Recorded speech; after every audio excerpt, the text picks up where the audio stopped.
I just got done watching Spider-Man No Way Home, the more fun stuff version, and you know, I got to thinking, is this better than the theatrical version? Well...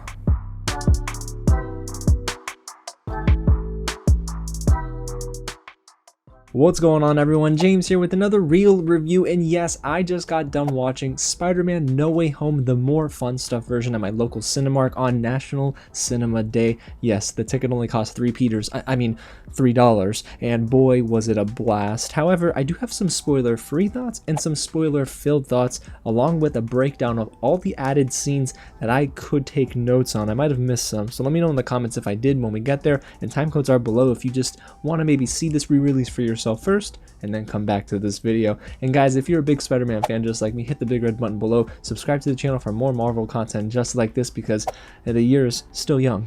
We still got Black Panther Wakanda Forever coming, D23, and so much more. So you know what, guys, let's waste no more time and get right into my thoughts, spoiler free of course, on Spider-Man No Way Home, the more fun stuff version. In case you forgot, it's directed by Jon Watts and it's starring Tom Holland, Zendaya, Andrew Garfield, Tobey, Maguire, Jamie Foxx, Willem, Dafoe, and Alfred Molina. And trust me, there are many more names, I just could not fit it all in that one little intro.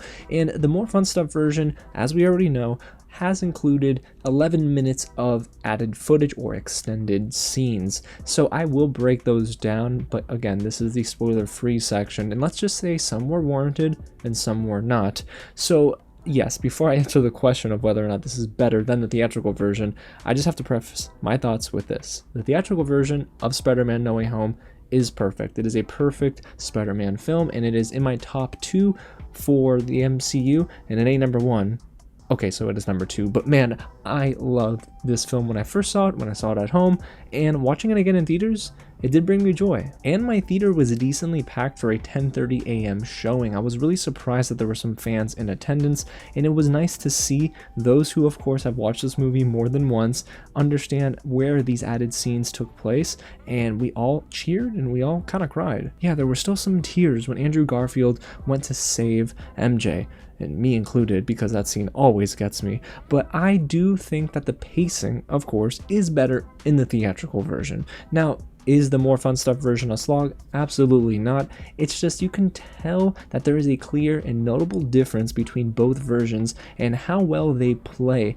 And I do think the theatrical version just captures the essence of the film a lot better than the more fun stuff version. But in the more fun stuff version, we do get some added and extended scenes that helped make the film actually make sense in moments. And then we get another look at a character whom everyone was excited to see in the first half of the movie. They appear in the second act, and it is actually pretty fun. Now, did I enjoy the more fun stuff version? Yes, it was still a blast to see this in theaters, but do I wish that they just included these deleted scenes in the Blu-ray copies that we all bought? Yeah, I think that we should probably have gotten it there. It is a little disappointing that, of course, the Blu-ray copy that I purchased doesn't have these deleted scenes, but I can imagine that Sony and Marvel are going to release, well, the more fun stuff version on Blu-ray come Christmas time. It just makes a lot of sense, and after doing a little bit of research on Twitter, it seems like this movie's actually raking in some big bucks, considering it being a re-release for as long as it was in theaters, from Thursday showings and on Friday. So I can see this movie making a lot more, especially the closer we get to Labor Day itself, where everyone's got the day off. But does all of this make the more fun stuff version a better film than No Way Home? And the answer to that is simply no.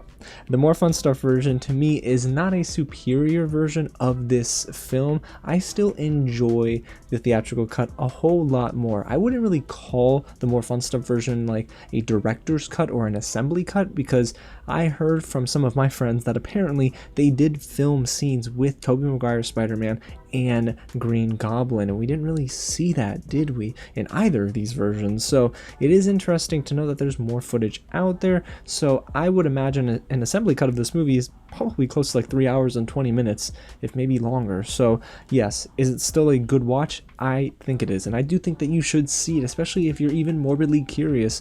Of course, I can say that because I saw it for $3, but even if you spend $7-10 on this, it's still going to be a blast, and it's good to go and take your loved one with you, take your friends with you, and it is just a good time. It is just, what a great Marvel movie. So alrighty, y'all, now it's time for the moment you probably came to this video for, which is running down and breaking down each of these added or extended scenes. So from this point on, there are going to be some spoilers, so if you have not seen the re-release yet and you want to see the more fun stuff version for yourself, pause the video here, bookmark it, leave a like of course, and then come back and we'll chat about it in the comments. So guys, let's get started, and if I missed any, let me know down below as well. We'll get started with number 1. This is a cold open before the film begins. Tobey, Andrew, and Tom are on what looks to be a Zoom call in their own homes thanking the audience. And there are some really heartfelt quotes that I took out of this also. Tobey mentions this being a beautiful experience, and I mean, it looked like he was having a ton of fun on set anyway, and both Tom and Tobey finally tell Andrew that they love him. Of course, this is a callback to the end of the film where Andrew says, "I love you guys," and both of them just say thank you. So it was a really cool full circle moment. And before we get started with the film itself, Andrew ends it on saying that he had been waiting for this experience, I guess, for a while to come back and play Spider-Man, and he tells both Tom and Tobey that he will wait for them for centuries. And I thought that was so beautiful, and you can tell that both of them, all three of them honestly, had incredible chemistry. So let's move on to the second scene here, which is the Department of Damage Control's Agent Cleary, who's played by Aria Moayed, is interrogating Peter Parker when he's brought in for questioning. Now this is at the very beginning of the film, of course, and Agent Cleary mentions Spider-Man's knack for destroying national landmarks. He references the boat and the Washington Monument from Spider-Man Homecoming, and then transitions into asking him about the Night Monkey, and I thought that was so funny. So it was cute, it wasn't too long, but it did add a little bit more flavor to this interrogation scene. But we're not done with the interrogation moment, because as you remember, Agent Cleary was also questioning Aunt May, and that's our third added scene here. Aunt May sarcastically says that she's a career criminal, but that she protests pretty consistently, and I can see that. I can see Aunt May protesting and standing up for what's right. Of course, her owning Feast and taking care of the homeless population and the needy around New York City and Queens. It is just beautiful. But yeah, I thought that was a fun moment. And the fourth scene is taking place right before Spider-Man's suit gets stained with that green slushy or goo. We get him chasing down a thief, and this thief is played by none other than Tom Holland's brother, Harry Holland, whom is listed on IMDb as the Shaker Kid. Color me shocked, I had no clue. But the people on the street were then having a conversation with Tom Holland after he apprehended his brother, or the thief in the film, of course. They were talking about Tom Holland, or Peter Parker, being a 14-year-old, and whether that makes him a kid or a teenager. It went on a little long, I won't lie to you guys. And I can definitely see why they cut this scene from the movie. It's the first of the added footage that probably was a good idea that they cut from the theatrical version, just to save the pacing of the film, especially in the first half. And scene number 5 is when Peter and MJ go back to school together. Peter, of course, as we remember, has to enter without her. They get separated, and then we get this added moment in the hallway where Peter walks through all of his classmates, and one of them says, "We were lab partners." So it was kind of cute. And scene number 6 happens shortly afterward, where there's an added scene with Coach Wilson, played by Hannibal Buress. He tells Peter to climb the wall and encourages him to do so as his peers look on and all of his classmates are cheering for him. And it seems almost like they're making spectacle out of this, but Coach Wilson probably wanted to humiliate him because he's pro Mysterio. And scene number 7 is this quick glimpse at Flash Thompson's book signing in school for his book Flashpoint. Now the kid, he's so full of himself sometimes, but we love him.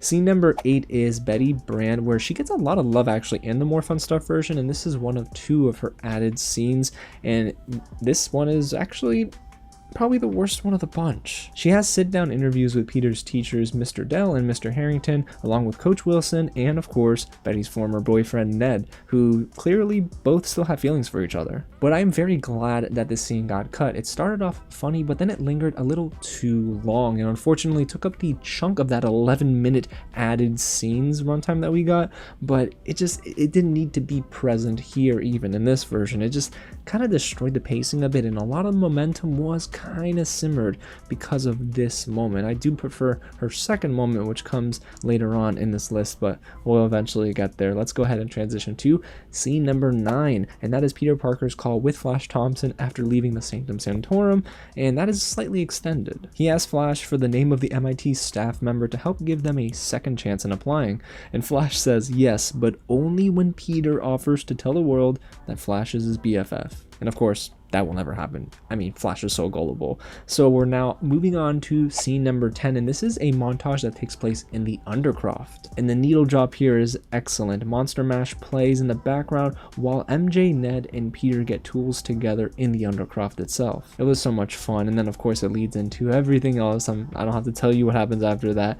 But scene number 11 comes a little while longer after that scene, and it's the Daily Bugle's conversation with J. Jonah Jameson, where he's speaking to an electrical worker following Spider-Man and Electro's first battle. This is just a short phone call interview that J. Jonah Jameson has with this electrical worker, and it was okay. Yeah, it was just okay.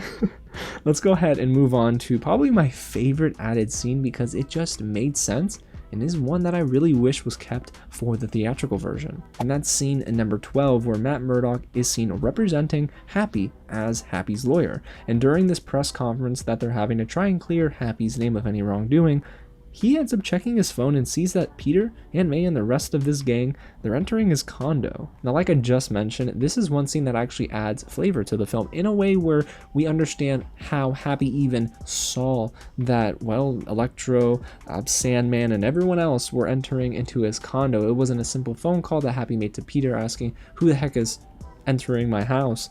We actually saw what happened before that, and it did add a little bit more depth to the story, at least to Happy's subplot, so it was really fun. And we're close to the end here, guys, with scene number 13, which is Andrew Garfield's Spider-Man walking through the portal. We all remember that scene, right? I mean, how could we forget? My theater was going nuts, or was that me? That was probably me.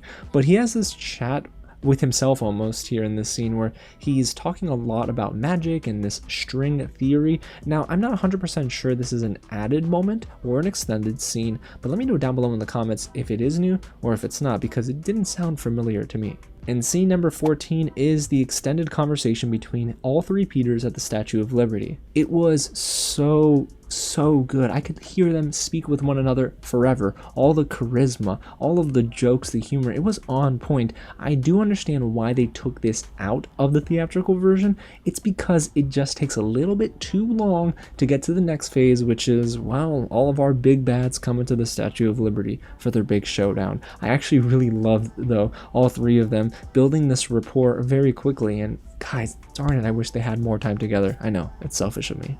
And scene number 15 is this cafeteria safety video that is teased earlier in the More Fun Stuff version. It's very minimal. There's really nothing here that made me ooh or ah, it just happened. But scene number 16 is a full-blown post-credits moment where basically Betty is getting her own segment. It's called Betty's Corner, and she just recaps a lot of these never before seen moments between her and her classmates, traveling, things during Far From Home, Homecoming before it, and of course leading into No Way Home. We even get another appearance by Liz, who's played by Laura Harrier, so it was a nice cherry on top moment, and it did make me feel bittersweet and nostalgic for this crew because they graduated, they're moving on. Of course, you have MJ and Ned going to college, MJ going to MIT, and, well, Peter studying for his GED. So it is just so beautiful, yet very bittersweet. So I have 16 added scenes or extended scenes here in the More Fun Stuff version.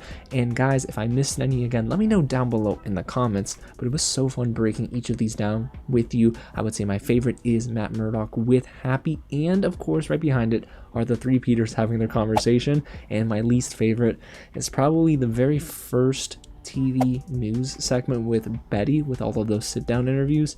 Just did not vibe with me. But yes, this version is still fun. However, I do kind of wish they just included all of these deleted scenes on the theatrical cut version on Blu-ray. But again, y'all, there you have it. That is my breakdown and all my spoiler-free and spoiler-filled thoughts on Spider-Man No Way Home, the More Fun Stuff version. If you enjoyed all that, go ahead and hit the big red button below for more reviews, reactions, and a lot of news breakdowns just like this. Hit the thumbs up button and turn on those bell notifications because, guys, D23 is right around the corner and we have Disney Plus Day, which means we might get some trailers, some breaking news, and a lot of stuff coming out of Marvel and Lucasfilm.